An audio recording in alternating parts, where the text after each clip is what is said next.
Hello viewers, on today's Angry Bulletin. A recent study regarding current trends in space debris suggests that the Kessler syndrome may already be in progress, and if serious action is not taken immediately, we may seal ourselves on our own planet for decades to come. Fortunately, the UK Space Agency and ESA have made a couple of recent breakthroughs, but is it going to be enough?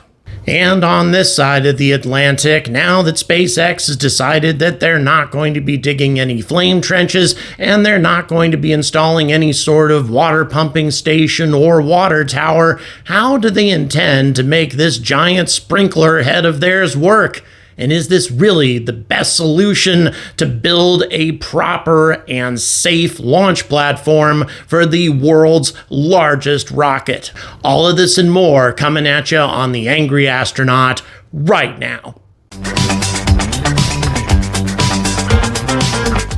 Good afternoon and welcome to the Angry Astronaut. As always, I ask you to please like and subscribe. Liking these videos makes a very big difference as to how much YouTube promotes them, and the more they get watched, the better this channel does. And of course, don't forget to check the description for various ways to keep this content coming.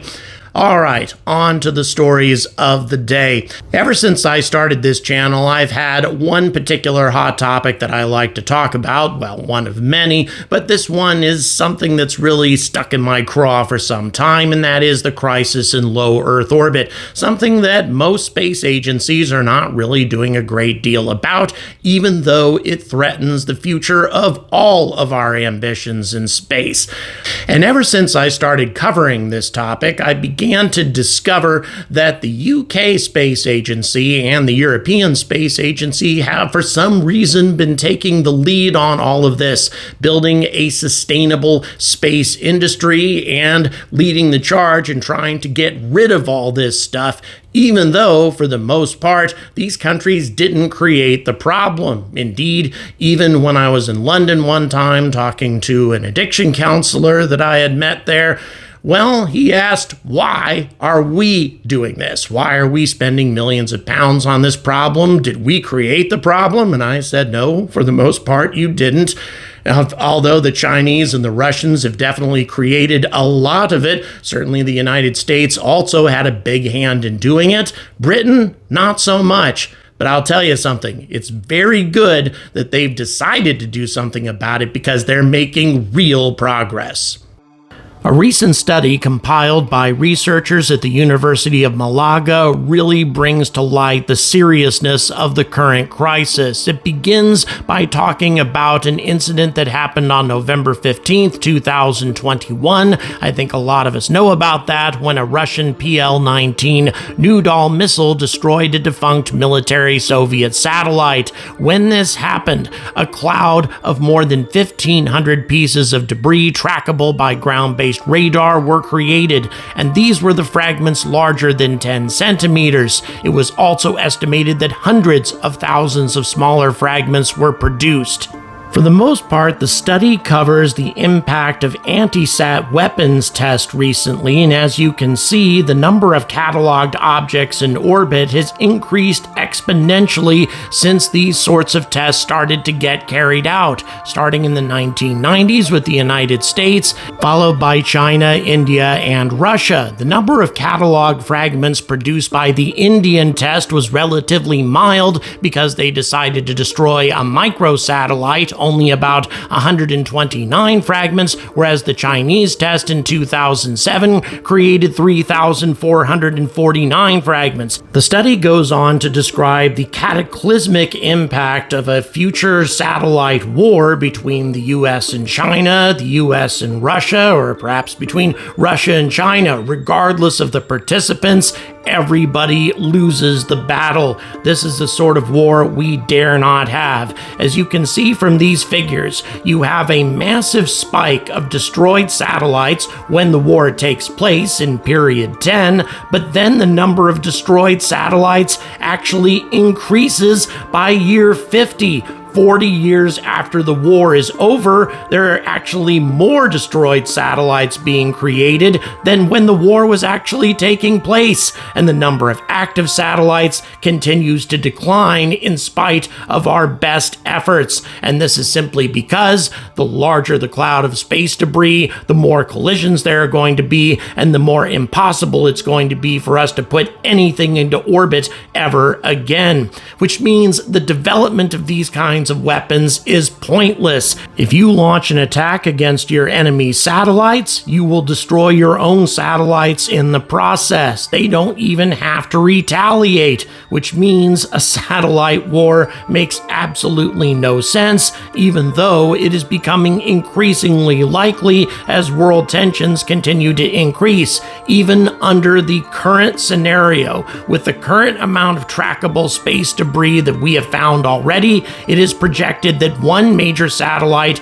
is going to be destroyed every 5 years, and with every new anti-sat test, that number drops down to every 4.5 years. As a matter of fact, every time a new satellite is destroyed at all, it reduces the amount of time before the next satellite is destroyed, from 5 years to 4.5 to 4 to 3 to 2, to the point to where satellites are being destroyed every year or every month. Therefore, according to the simulation, the so-called Kessler syndrome, the idea where a chain reaction of colliding satellites eventually creates so much space debris to where it destroys all satellites in low Earth orbit and creates an impenetrable shroud of space debris that makes it impossible for us to ever deploy anything in space, at least for the next century or so. Well, it seems that this is already in progress. Slow at this point, yes, with major satellites being destroyed only once every 5 years, but that number is going to decline with every collision until these things are happening all the time, and it is projected that a full-blown Kessler syndrome may occur by the end of the century if we don't do something about it now. But fortunately, the UK Space Agency and ESA are taking decisive action. One of the biggest developments was announced on June 27th of this year by a UK company called Odin Space. They successfully demonstrated the operation of a space debris sensor technology in orbit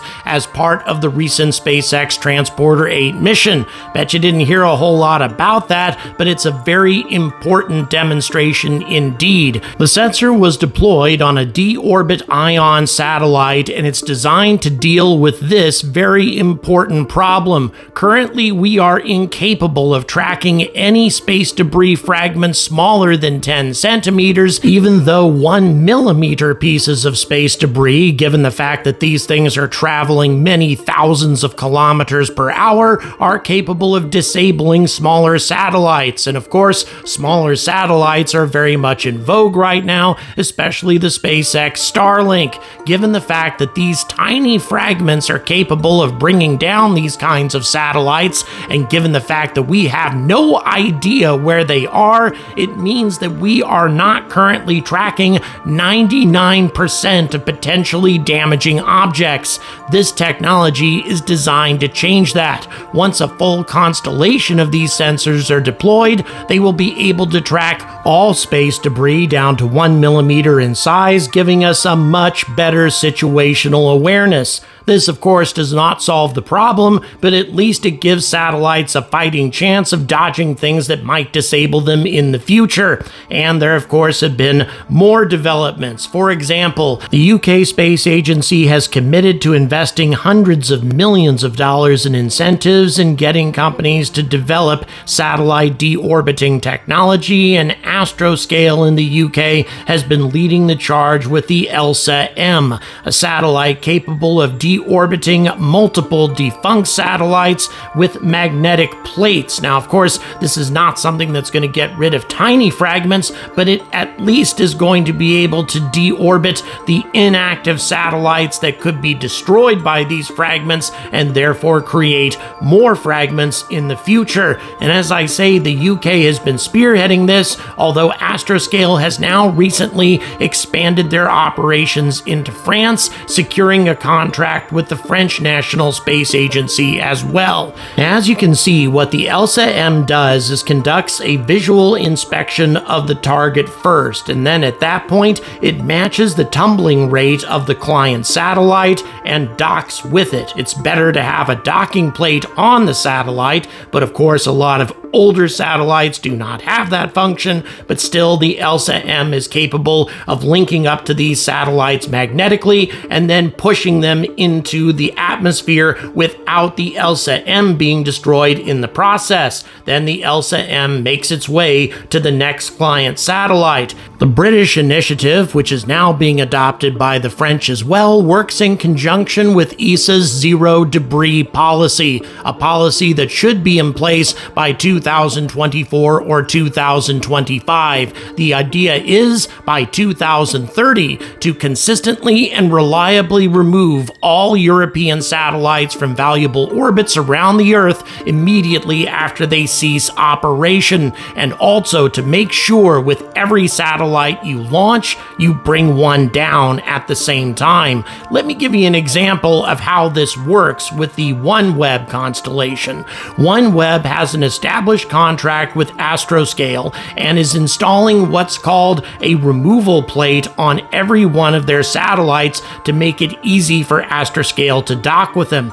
Every time a OneWeb satellite malfunctions or goes dead, Astroscale will deploy an ELSA-M to bring that satellite down before it crashes into something. And this is a problem experienced by every satellite constellation, and why the current Starlink strategy for deorbiting doesn't work with every satellite, even though I applaud how SpaceX is handling Starlink and the fact that they intend to deorbit their satellites after 5 years in operation. It doesn't match what OneWeb is doing, because even though Starlink satellites are capable of avoiding collisions and capable of deorbiting themselves, there is no plan currently in place for Starlink satellites that fail and go dead and therefore cannot deorbit themselves. And approximately 3% of Starlink satellites are failing right now, and not all of those satellites deorbit. Some of them stay in orbit as unguided missiles, whereas OneWeb at least has a plan to get rid of their dead satellites eventually and have an established contract to do that. Again, working in conjunction with a zero debris policy. And this also needs to work in conjunction with a very strict anti-sat weapons test ban, something that Russia and China have yet to sign. And I know it's not going to be very popular for me to say things like this, but Russia is not likely to sign a test ban treaty until this Ukraine thing is over. We need to end this war, even if it doesn't end 100% favorably for Ukraine. And I really hate to say things like that. Ukraine shouldn't have to give up any of their territory, but the longer this conflict goes on, and the more that our existing test ban treaties and other weapons control treaties with Russia fall into disuse, the greater the chance is that something cataclysmic is going to happen in the future that at the very least could bring down the world's economy and at worst could end our civilization.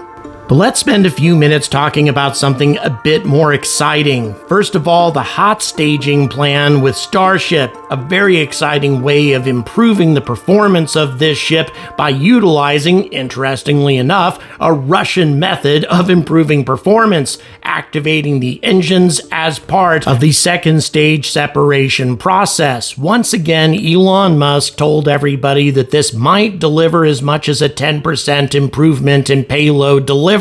I do have one concern about this, though. If you fire up those Raptor 2s while they're still connected to the booster, won't it damage the booster? And won't this have a negative impact on reusing the booster in the future? I mean, that stainless steel is not all that thick, and if you fire up those engines in such close proximity, I don't know. Once again, I'm not an engineer, so I would hope that something like this will work out well, but at the same time, the conversations that I've had with engineers about this topic suggest that it might be problematic. But nevertheless, this does not begin to compare with the concerns that I have about the water-cooled plate. Now, we've all seen this demonstration that SpaceX did of a single Raptor engine firing full power, at least we assume throttled to full power, into a small component of this water-cooled plate while there's a substantial amount of water gushing around it at the same time.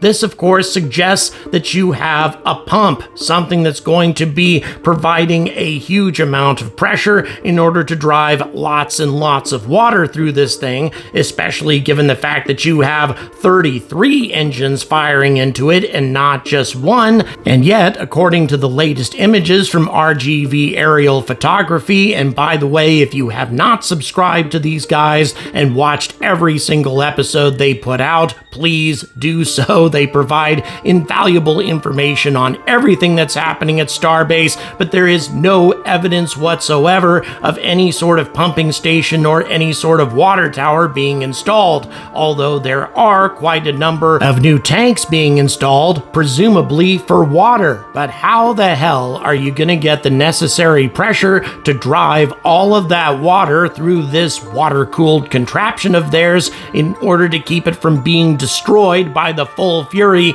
of 33 Raptor 2s? Well, the answer is compressed gas. Lots and lots of compressed gas that will provide the necessary pressure. Now, I'm going to say this only once, and if you're easily triggered, you might want to click off the video now. This is a half-assed measure of trying to fix a flawed engineering design. Trucking in all of this water and trucking in all of this compressed gas every time you need to launch a single rocket is not an efficient way of handling this. And as you can see from the way the pipes are configured, you're going to need a lot of pressure to drive this water through the entire system.